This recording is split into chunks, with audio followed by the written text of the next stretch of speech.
Әрбір адам қасындағы адамның түйілу жағдайларына куә болады. Тез арада көмек көрсетуге кірісеміз. Зардап шегушіден не жағдай болды деп сұраңыз. Егер ол жауап қайдарса, және бұл ретте қатты жөтелетін болса, онда еш уақытта оны арқасынан қақпаңыз. Сіз бөгде денені одан сайын әрі қарай итересіз, және бұдан кейін тыныс алу жолдарының толық жабылуы болады. Яғни толығымен обструкция орын алады. Зардап шегушіден әрі қарай жөтелуін жалғастыруды сұраңыз. Бөгде дене өзі шығады.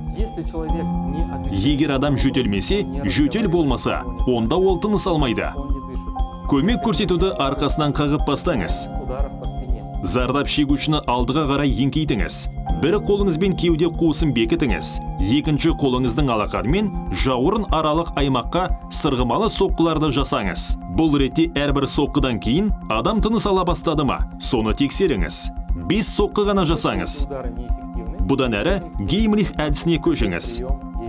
Пациенттің артына тұрыңыз. Бір қолыңызды жұдырықтап ұстаңыз. Бас бармақ жағынан жоғарғы бөлігін кіндіктен жоғары және төстен төмен қарай ішіңізге қарай қысыңыз. Екінші қолды жұдырықтаңыз. Және ішті өзіңізге және жоғары қарай қатты итерулер жасаңыз. Егер бұл әдіс көмектескен болса, сіз зардап шегушінің жөтелгенін және тыныс ала бастағанын байқайсыз. Егер адам сізден анағұрлым үлкен, ауыр және орындық үстінде отырған болса, онда Геймлих әдісін орындықта отырған күйінде жалғастыруға болады. Егер бұл әдістер көмек көрсетпеген болса, онда 1 минут аралығында адам есін жоғалтады және жүректің соғуы тоқтайды. Базалық реанимацияны бастаңыз. 30 компрессия, бөгде дененің шыққанын тексеру. 2 тыныс беру және осыны жедел жәрдем келгенге дейін жалғастыру.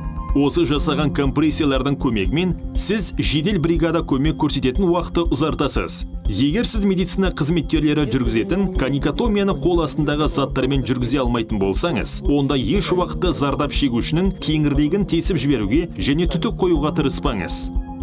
Егер зардап шегуші кішкентай бала болса, баланы бір қолдың жіліншілігінің үстіне қоямыз. Ал екінші қолдың алақанымен ересектерге сияқты сырғымалы соққыларды жасаймыз. Тиімсіз болған кезде баланы келесі қолға ауыстырамыз және компрессияны төс сүйегінің төменгі бөлігіне 2 саусақпен жасаймыз. Оның тынысын тыңдаймыз. Ең бастысы, абыржымай және жылдам әрекет етіңіз. Аман болыңыздар.